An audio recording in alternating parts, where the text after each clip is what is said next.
So viewers, இந்த வீடியோவில் நாம் பார்ட்ஸ் ஆஃப் ஸ்பீச் அதை பற்றி பார்க்கலாம். அதாவது என்னென்ன சொற்களை நம்ம பயன்படுத்துகிறோம் பேசும்போது அப்படிங்கிறத பார்க்கலாம்.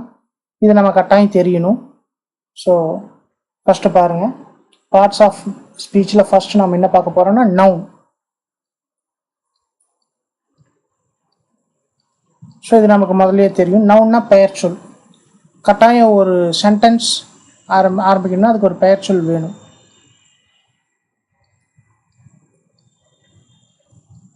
ஸோ நவுன் அப்படிங்கிறது எதை குறிக்குது? பெயர் சொல். இந்த நவுனுங்கிறது பொதுவாக என்னவாக இருக்கலாம்? எ பர்சன், ஒரு நபராக இருக்கலாம், ஒரு நபர், அல்லது இடம், பிளேஸ், ஒரு பிளேஸாக இருக்கலாம். நேம்ஸ் ஆஃப் தி ஆப்ஜெக்ட்ஸ், பொருட்களின் பெயராக இருக்கலாம்.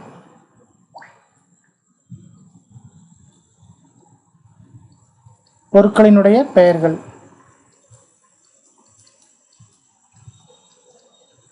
ஸோ இதில் எது வேணால் வரலாம். பர்சன்னா நபர், இடம், பொருட்களின் பெயர்கள்.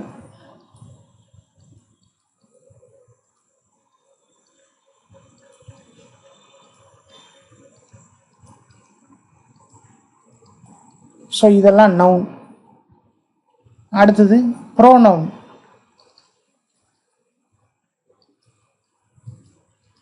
ஸோ இது நம்ம முன்னாடியே பார்த்துருக்கோம். பிரதி பெயர் சொல்.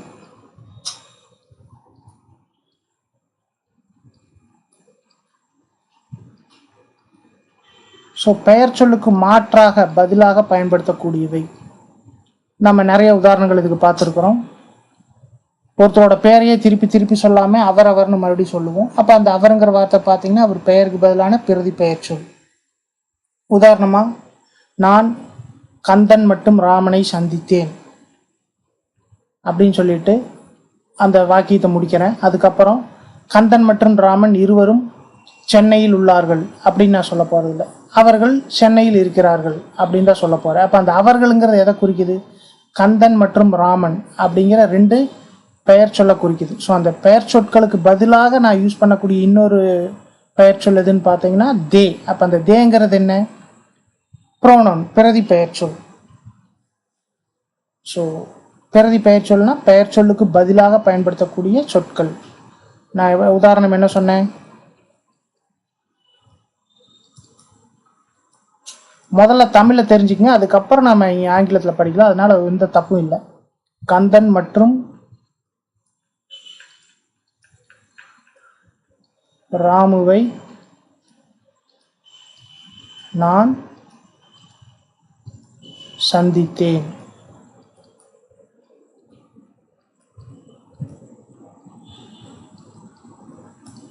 ஸோ இதில் கந்தன் மற்றும் ராமுங்கிறது தான் நவுன்.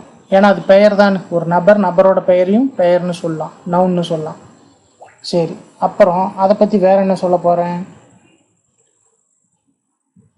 அவங்கள சந்தித்தேன். இப்போ அவங்க எங்கே இருக்கிறாங்கன்னா அவங்க சென்னையில் இருக்கிறாங்க. நான் சந்திச்சது ஒரு காலத்தில் நடந்தது, ஆனால் இப்போ அவங்க சென்னையில் இருக்கிறாங்க. அவர்கள் சென்னையில் இருக்கிறார்கள்.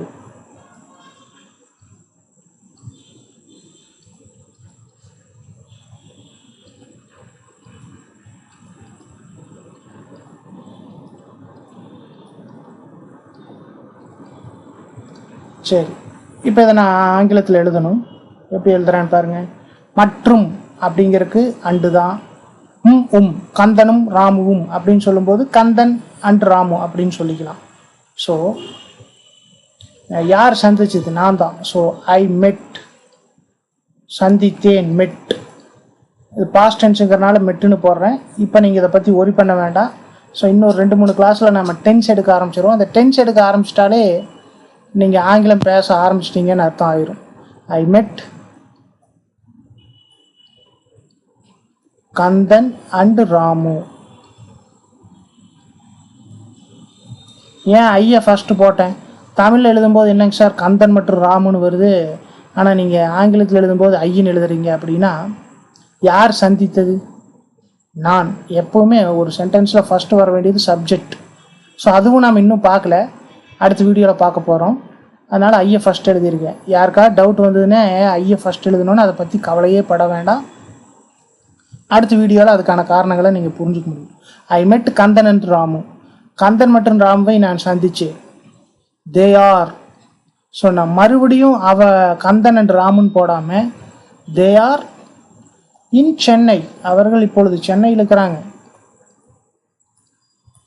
தே ஆர் இன் சென்னை இருக்கிறார்கள். நிகழ்காலத்தில் தான் சொல்லியிருக்கேன், அதனால் ஆர் போட்டிருக்கேன். ஏன் சார் நிகழ்காலத்தில் இருக்கும்போது ஆர் போடணும், ஏன் இஸ் போடக்கூடாதா அப்படின்னா அதெல்லாம் இப்போதைக்கு ஒரி பண்ணாதீங்க. பி வெர்பு, ஆக்சிலரி வெர்பு அதெல்லாம் பார்த்துட்டு நான் எக்ஸ்பிளைன் பண்ண போகிறேன். ஸோ இந்த இடத்துல இங்கே நான் போட்ட தே அப்படிங்கிறது என்னன்னு பார்த்தேன்னா இந்த கந்தன் மற்றும் ராமுவை குறிக்குது. ஸோ அவர்களோட பெயர் சொல்ல பெயரை நான் மீண்டும் பயன்படுத்தாமல் அதுக்கு பதிலாக வேற ஒரு நவுனை யூஸ் பண்ணியிருக்கேன். அது என்ன? தே. அதனால் இந்த தேவை நான் என்னன்னு சொல்கிறேன்? ப்ரோனவுன், பிரதி பெயர் சொல். ஒரு பெயர் சொல்லுக்கு மாற்றான பெயர் சொல். ஸோ இதுவும் இருக்கும் பார்ட்ஸ் ஆஃப் ஸ்பீச்சில், ப்ரோனவுனும். மூணாவது adjective.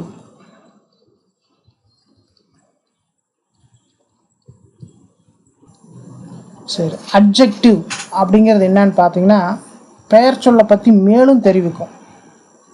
It tells about noun some extra things. So அதாவது நான் பெயர் சொல்லை பற்றி மேலும் என்னென்ன அப்படிங்கிறது விவரிக்கக்கூடியது. It gives extra information about noun.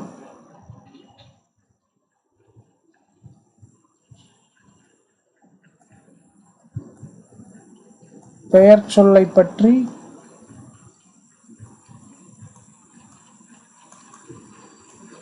மேலும் தெரிவிப்பது.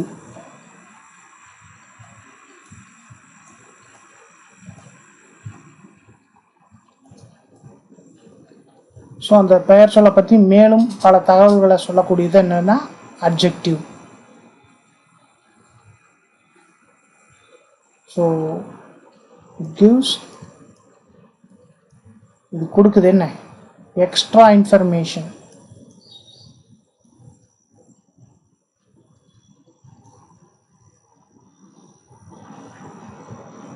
about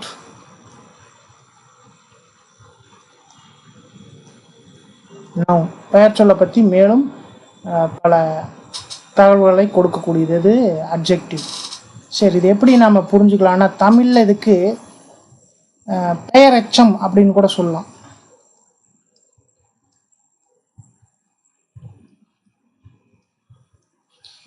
அதாவது இது பெயரெச்சம் அப்படின்னு என்ன அர்த்தம்னா இந்த வார்த்தைக்கு அப்புறம் ஒரு பெயர் சொல்ல போட்டால் தான் முடிவடையும். அதுதான் நம்ம அட்ஜெக்டிவ்னு சொல்லிக்கலாம். பெயர் உரிச்சொல் அப்படின்னு கூட சொல்லுவாங்க இது சம்டைம்ஸ் அட்ஜெக்டிவை. இப்போ எப்படின்னா அழகான அப்படின்னு நான் சொல்கிறேன். இந்த அழகானங்கிறது அட்ஜெக்டிவ் தான். அதை எப்படி நம்ம கன்ஃபார்ம் பண்ணிக்கலாம்னா இதுக்கப்புறம் ஒரு வார்த்தை போட்டு இதை முடிக்கணும் அப்படின்னா எந்த வார்த்தை போடலாம்? அழகான எழுதுகோல் அப்படின்னு போடுறான்னு வைங்க, முடிஞ்சிருச்சா? ஸோ இந்த எழுதுகோளுங்கிறது என்ன? ஒரு பெயர் சொல். Beautiful pen. அப்போ பியூட்டிஃபுல்லுங்கிறது இங்கே இடத்துல என்ன? அட்ஜெக்டிவ், அழகான. ஏன்னா அதுக்கப்புறம் நம்ம ஒரு பெயர் சொல்ல போட்டால் தான் முடியுது. இதுவே அழகாக அப்படின்னு வைங்க, அழகாக எழுதுகோள்னு சொன்னால் அது பொருளே இல்லை. அழகாக எழுதுகின்றது, அழகாக இருக்கின்றது. அந்த எழுதுகின்றது, இருக்கின்றது இதெல்லாம் பார்த்தீங்கன்னா ஒரு வினைச்சொல்.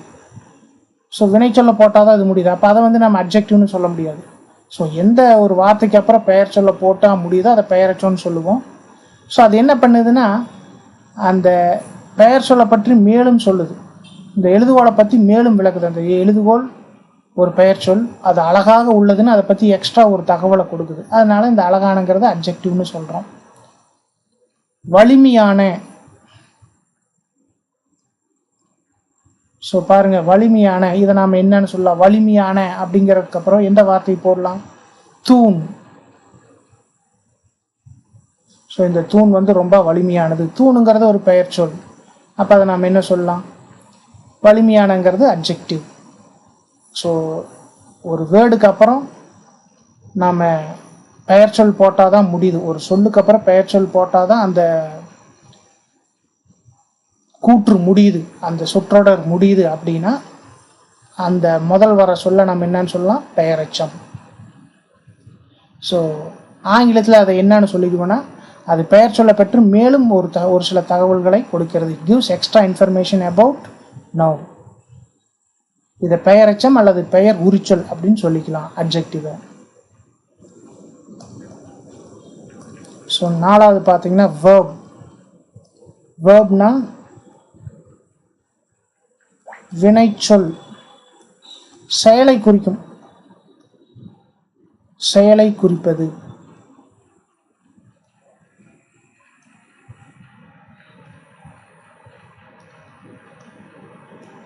ஒரு வாக்கியத்தில் செயலை குறிக்கக்கூடிய சொல்லுக்கு பேர் தான் வினைச்சொல். உதாரணமா, கந்தன் எழுதுகின்றான்.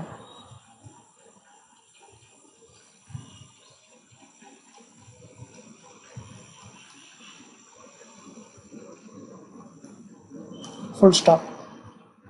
ஸோ எழுதுகின்றானுங்கிறது தான் இங்கே செயல். ஸோ இந்த செயலை குறிக்கக்கூடிய இந்த சொல்லுக்கு பேர் தான் என்ன, வினைச்சொல். நான் பாடம் படிக்கின்றேன். நான் இப்போ இது தமிழில் சொல்லிட்டு இருக்கேன்.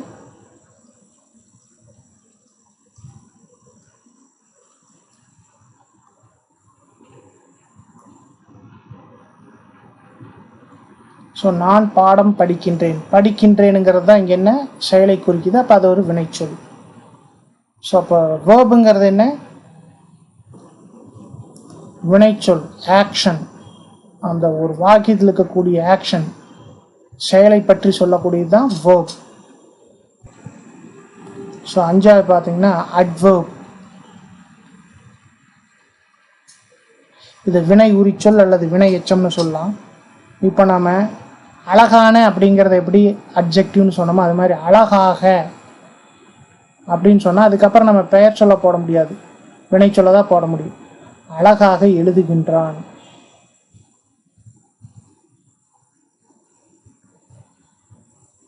அப்போ இந்த எழுதுகின்றானுங்கிறது என்ன, இது பெயர் சொல் இல்லை, இது வினைச்சொல்.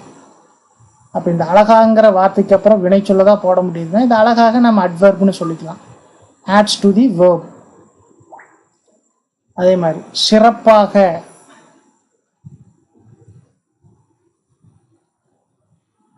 சிறப்பாக எழுதுகின்றான் அல்லது பேசுகின்றான்.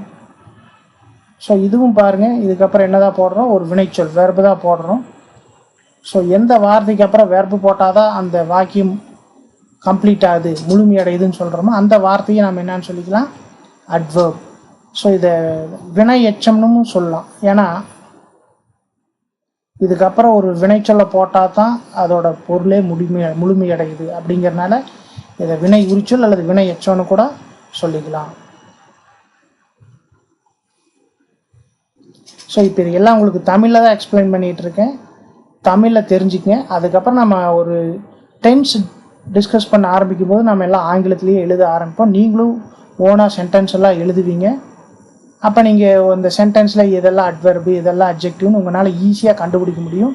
ஆனால் அதுக்கு என்ன அர்த்தம் தெரியணும், அட்வர்ப்னா என்னான்னு தெரியணும், அட்ஜெக்டிவ்னா என்னான்னு தெரியணும். அப்போ தான் நீங்கள் அந்த வேர்டை வந்து அட்ஜெக்டிவாக அட்வர்பான்னு சொல்ல முடியும். ஸோ அந்த அர்த்தத்தை நாம் தமிழில் இப்போ தெரிஞ்சுக்கிறோம்.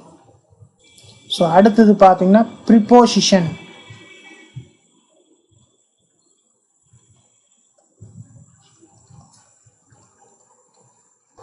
ஸோ இந்த ப்ரிப்போசிஷன் இதை பார்த்தீங்கன்னா தமிழில் நம்ம என்னன்னு சொல்லிக்கலாம்னா முன்னிடை சொல் அப்படின்னு சொல்லிக்கலாம்.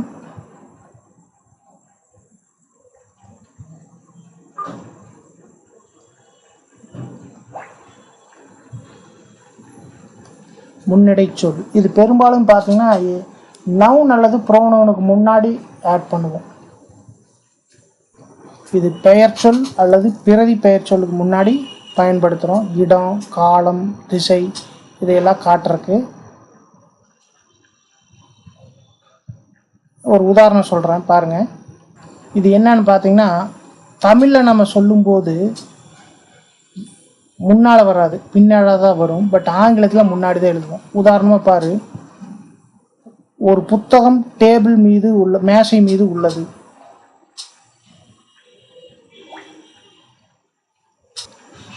ஒரு புத்தகம்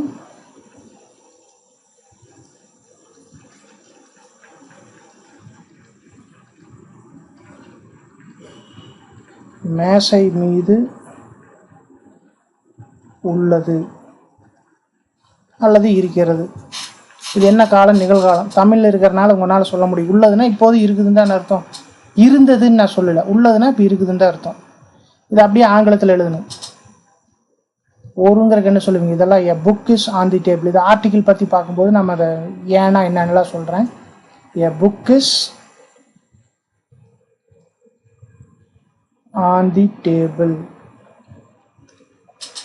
டேபிள் ஒரு பெயர் சொல். அதுக்கு முன்னாடி இந்த ஆண் வருதா? இந்த ஆண் வந்து என்ன? ப்ரிப்போசிஷன். இந்த ஆணுக்கு என்ன அர்த்தம்? மீது, மேலே. மேசை மேலே புத்தகம் உள்ளது. நம்ம இது ஆங்கிலத்தில் சொல்லும்போது நவுன் அல்லது ப்ரோனவுனுக்கு முன்னாடி தான் எழுதுவோம். ஆனால் தமிழில் பார்த்தீங்கன்னா அது பின்னாடி தான் வரும். மீதுங்கிறத பின்னாடி தான் சொல்லுவோம். ஸோ இந்த ப்ரிப்போசிஷன் பார்த்தீங்கன்னா தமிழ்லேயும் ஆங்கிலத்துலேயும் எதிரெதிராக வரும். தமிழில் சொல்லும்போது கடைசியாக வரும், ஆங்கிலத்தில் சொல்லும்போது முன்னாடி வரும். பட் நம்ம இங்கிலீஷ் கிராமர் தான் படிக்கிறோம், இங்கிலீஷ் தான் பேச ட்ரை பண்ணுறோம். அதனால் அதை ப்ரிப்போசிஷன் தான் சொல்லணும். தமிழில் வர்றதை வச்சு அதை பின்னொட்டு அப்படின்னு சொல்லிடக்கூடாது, பின்னடை சொல் அப்படின்னு எல்லாம் சொல்லக்கூடாது. இது வந்து முன்னடை சொல் தான். இது மாதிரி நிறைய இருக்குது இந்த ப்ரிப்போசிஷனுக்கு.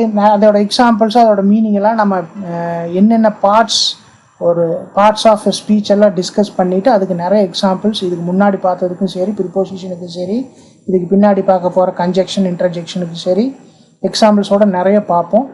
இப்போதைக்கு என்னென்னா இந்த சொற்களுக்கெல்லாம் என்ன பேர் அப்படிங்கிறத பார்த்துட்ருக்கோம். ஸோ ஆன், அட், ஃப்ரம்,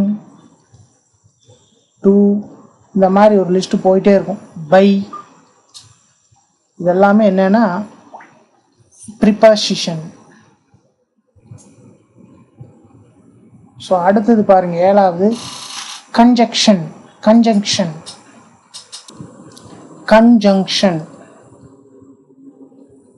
இது வந்து இணைப்பு சொல் அப்படின்னு சொல்லலாம்.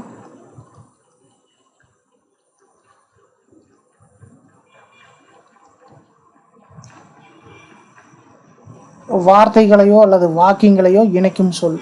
இப்போ நம்ம முன்னாடியே பார்த்தா கந்தன் என்று ராமுன்னு சொன்னோம். கந்தனும் ராமுங்கிறது பெயர் சொல், அது ரெண்டும் இணைக்குது. ஸோ அந்த மாதிரி பெயர் சொல்லையும் இணைக்கலாம், வாக்கியங்களையும் இணைக்கலாம், அல்லது வார்த்தைகளையும் இணைக்கலாம். அந்த சொற்களையெல்லாம் நம்ம என்னன்னு சொல்லலாம்னா இணைப்பு சொல். கந்தன் அண்ட் ராமு ஆர் இன்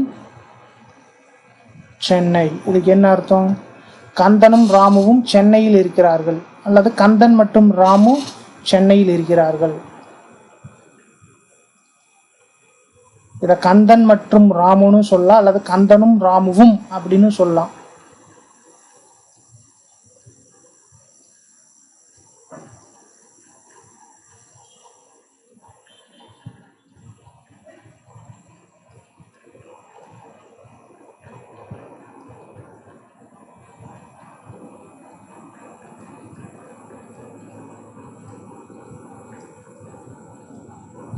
இங்கே நம்ம யூஸ் பண்ண இந்த அண்டு தான் என்னன்னா இணைப்பு சொல்.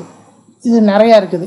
ஸோ எட், பிஃபோர், இந்த மாதிரி நிறைய நம்ம சொல்லலாம். ஸோ அதை பற்றி டீட்டெயில்டாக அது என்னென்ன இருக்குங்கிறத நம்ம இன்னொரு கிளாஸில் பார்க்கலாம். இப்போ வந்து நம்ம என்னென்னா இந்த பார்ட்ஸ் ஆஃப் ஸ்பீச்சில் என்னென்ன இருக்குது, அதை எப்படி கண்டுபிடிக்கிறது மட்டும்தான் பார்க்குறோம்.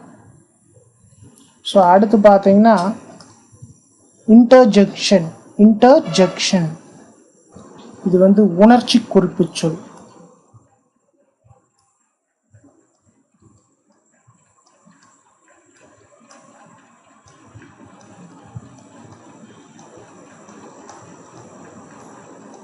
ஸோ இன்டர்ஜெக்ஷன் அப்படிங்கிறது பார்த்தீங்கன்னா உணர்ச்சி குறிப்பு சொல். இது நம்முடைய உணர்ச்சியை வெளிப்படுத்தக்கூடிய சொல். தமிழில் நம்ம சொல்லுவோம்ல ஐயோ, ஐயகோ, ஆஹா, அந்த மாதிரி சொல்லுவோம்ல, அதெல்லாம் பார்த்தீங்கன்னா இன்டர்ஜெக்ஷன். பட் இது சரியான இடத்துல பயன்படுத்தணும், சரியான இடத்துல சரியான உணர்ச்சி குறிப்பு சொல்ல பயன்படுத்தணும். ஸோ இதில் இதெல்லாம்னு பாருங்கள். ஃபஸ்ட்டு ஆச்சரியக்குறி போட்டிருக்கேன். இந்த ஆங்கிறது ரெண்டுக்குமே பயன்படுத்தலாம். வருத்தத்துக்கும் சொல்லலாம், மகிழ்ச்சியை தெரிவிக்கிறக்கும். ஆ, இது எப்படி ப்ரொனவுன்ஸ் பண்ணும்? ஆ.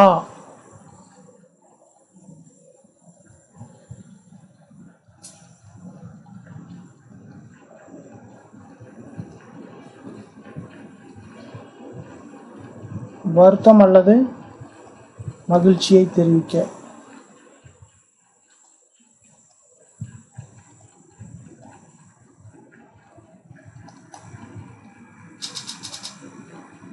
அடுத்தது அலாஸ். இது பார்த்தீங்கன்னா பரிதாபத்தை தெரிவிக்கிறதுக்கு. ஐயோ பரிதாபம், அந்தோ பரிதாபம் அப்படிங்கிற மாதிரி. தூய தமிழ்ல சொன்னா அந்தோ பரிதாபம் அப்படிங்கிற மாதிரி. அலாஸ்.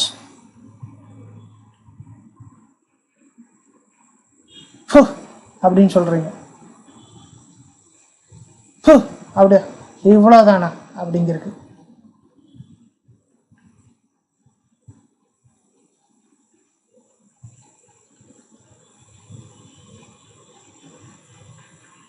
இவ்வளவுதானா அப்படின்னு சொல்றதுக்கு.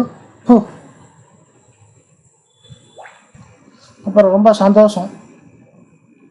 ஹரா ஹரா அப்படின்னு சொன்னீங்கன்னா ரொம்ப சந்தோஷமான ஒரு எக்ஸ்பிரஷன், உணர்ச்சி. ஸோ இது ஆனந்தம்.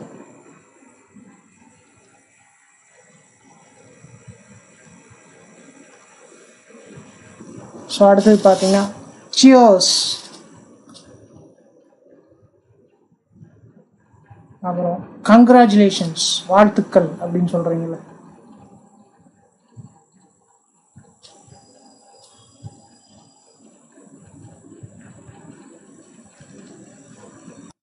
இதுவும் பார்த்தீங்கன்னா ஆனந்தம், வாழ்த்துக்களை தெரிவிக்கக்கூடியது.